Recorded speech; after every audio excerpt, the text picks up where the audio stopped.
मेरा बुद्धि विधानसभाओं के सभी मतदाताओं से अनुरोध है कि लगभग 2,76,000 से अधिक मतदाता बुद्धि विधानसभा में है। मेरा सभी मतदाताओं से अनुरोध रहेगा कि आप लोग कल 7 बजे से लेकर 6 बजे तक अपने मतदान केंद्र पे जरूर जाएं, अपने वोट का प्रयोग करें।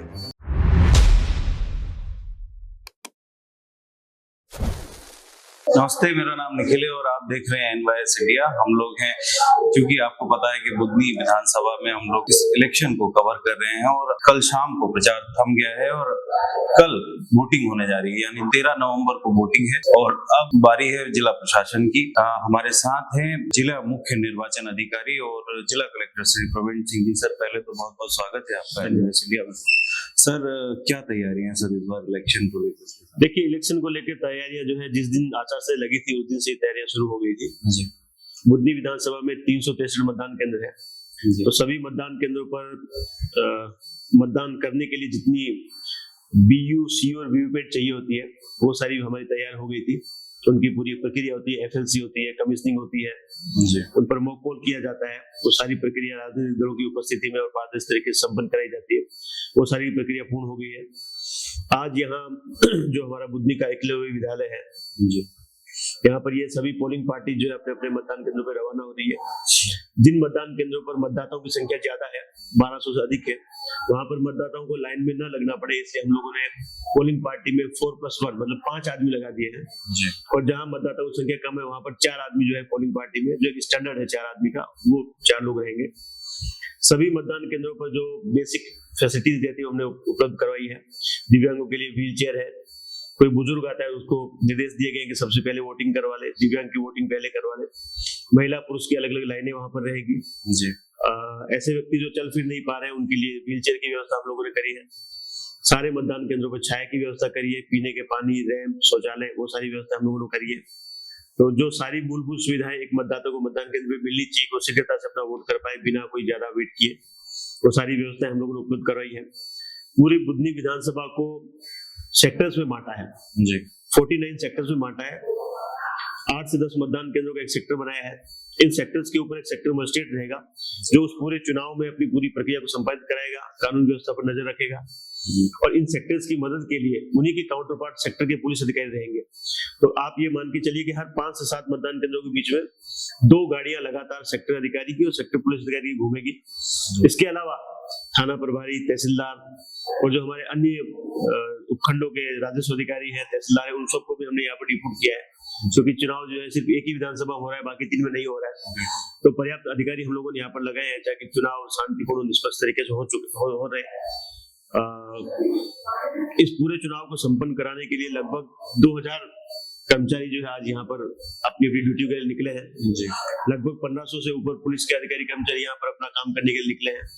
तो सारे चुनाव को हम लोग, जैसा आयोग का प्रोटोकॉल है, जैसा आयोग के निर्देश है, वैसे ही हम लोग इसको जो पूरा करवाने वाले हैं। सर, इलेक्शन के बाद बारी आती है EVM को स्टोर रूम तक ले जाने की, तो उसकी क्या व्यवस्था रहती है? क्योंकि आमतौर पर विपक्षी मतलब जो राजनीतिक दल हैं वो लोग ये सवाल उठाते हैं कि उसकी वीडियोग्राफी हो या जो स्टोर रूम हो वहां पर वीडियोग्राफी होती है।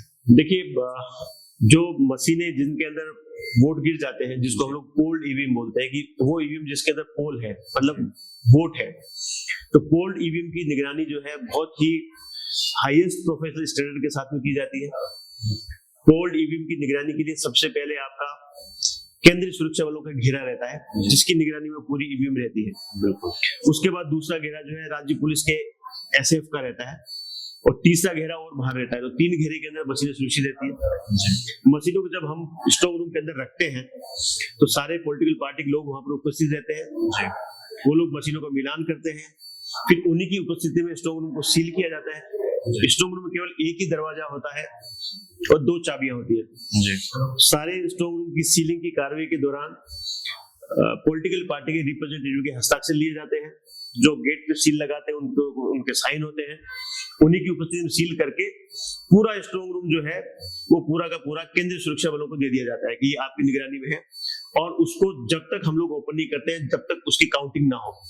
और काउंटिंग के दिन भी सुबह 7 बजे उसको खोला जाता है वो भी पॉलिटिकल पार्टी की उपस्थिति में, कैंडिडेट्स की उपस्थिति में, कैंडिडेट्स वेरीफाई करते हैं कि ये वही सील है जो हमने उस दिन लगाई थी जब इसको सील किया गया था जी।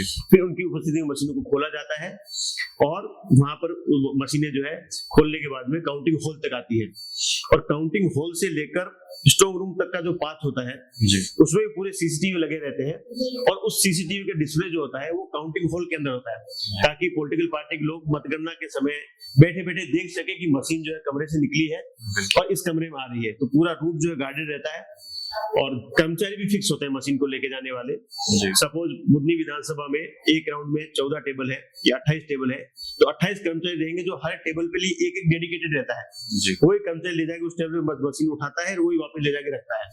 तो पूरी प्रक्रिया जो है बहुत ही पारदर्शी तरीके से माननीय चुनाव आयोग ने डिजाइन करी है, पूरे नियम बने हुए हैं और उसी प्रोटोकॉल उसी नियमों के तहत ही जिला प्रशासन ये सारी प्रक्रिया संपन्न करवाता है। जी सर, ये छोटे जो चुनाव होते हैं मतलब छोटे तो नहीं, चुनाव तो सभी बड़े होते हैं सर, लेकिन जो हमारे यहाँ क्योंकि बुधनी है और विजयपुर है, मध्य प्रदेश में 2 ही विधानसभा सीटें हैं, बुधनी में हम लोग हैं, तो इसमें सर काफी निष्पक्षता चुनाव में हो इसकी बड़ी प्रश्न चिन्ह चुनाव जो राजनीतिक दल हैं वो लगाते हैं। तो उसके लिए क्या आप तैयारी कर रहे हैं कि जिसमें वो सेटिस्फाई रहे हैं? देखिए, जिस दिन भारत निर्वाचन आयोग की आचार संहिता लगती है उसी दिन से हम लोग कलेक्टर, एसपी या बाकी जो लोग हैं वो एक तरह से भारत निर्वाचन आयोग के डेपुटेशन पे माने जाते हैं, हम लोग प्रतिनियुक्ति पे चले जाते हैं और हम लोग जो है हमारी कोई वीडियो कॉन्फ्रेंस राज्य सरकार नहीं करती है, राज्य सरकार से हमको कोई निर्देश नहीं मिलते हैं। हम उस अवधि तक जब तक आचार संहिता लागू है हम लोग भारत निर्वाचन आयोग के डेपुटेशन पे रहते हैं और मध्य प्रदेश राज्य के मुख्य निर्वाचन पदाधिकारी है वो हम लोगों की मॉनिटरिंग करते हैं। तो पूरी प्रक्रिया में जो है कहीं पर कोई प्रेशर का या कहीं कोई निष्पक्षता के कोई इश्यूज नहीं आते, क्योंकि चुनाव का माहौल ऐसा होता है कि वो आरोप प्रत्यारोप और सारी चीजें राजनीतिक दलों में चलती है, तो उसमें जो है कई बार ऐसी तरह की बातें आती है।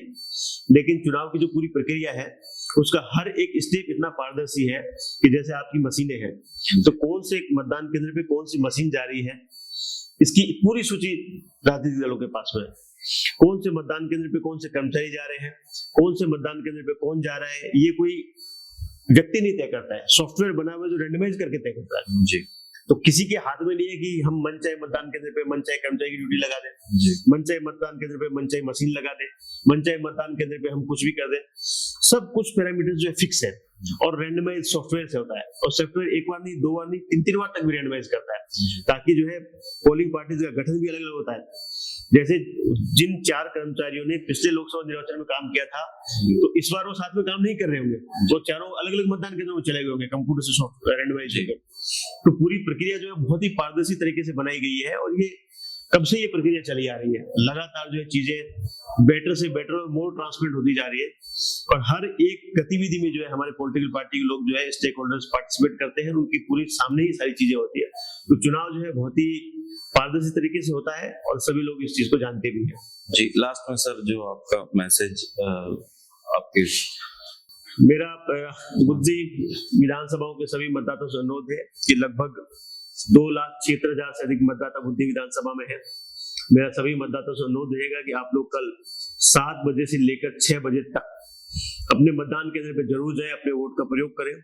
आप में से कुछ लोग भोपाल में, इंदौर में, आसपास के जिलों में काम करते हैं तो कल सुबह वहां का काम छोड़ के एक दिन के लिए बुधनी आ जाए और अपना वोट का प्रयोग करें। मतदान केंद्र पे बहुत ज्यादा समय नहीं लगेगा, व्यवस्थाएं अच्छी है और प्रॉपरली आपको जो है वोटिंग करने में बहुत लंबा इंतजार नहीं करना पड़ेगा। शहरी क्षेत्र के लोगों से विशेष अनुरोध रहेगा कि आप लोग मतदान के दिन को छुट्टी का दिन ना माने, आप लोग सुबह सुबह या शाम को जब भी आपको ठीक लगे आप लोग अच्छे से कर सकते हैं। और अभी तो मौसम भी अच्छा है, ऐसा कोई बहुत गर्मी या बहुत सर्दी भी नहीं है, बहुत एक अच्छा वेदर जो है बुधनी विधानसभा का है। तो आप लोग जो है अच्छे से आके अपने वोट का प्रयोग कर सकते हैं और हमारी कोशिश ये होनी चाहिए कि आज जो है मतलब कल की तारीख में बहुत सी जगह चुनाव हो रहे हैं, तो हमारी कोशिश ये होनी चाहिए कि जहां जहां चुनाव हो रहे हैं उन सब में सबसे अच्छा वोटिंग परसेंटेज जो है बुधनी विधानसभा का हो।